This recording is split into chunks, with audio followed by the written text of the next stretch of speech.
Morning guys, ito nga pala yung kalabasa ko guys, yan na gumagapang na sila guys. Ayan yung ginawa ko kagabi guys, na kaniyang gapangan yan. Ito yung aking mga kalabasa guys, yan na guys, gumagapang na sila guys. Yan, aking mga kalabasa, munting kalabasa, okra, saka lemongrass. Then ito naman yung iba guys, mga maliliit pa.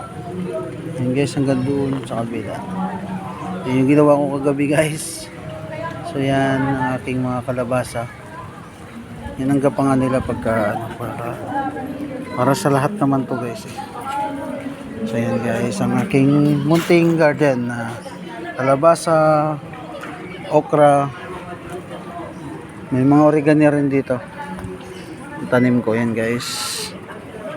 Itong update ngayon dito sa aking munting garden. Ilog kasi yan guys eh.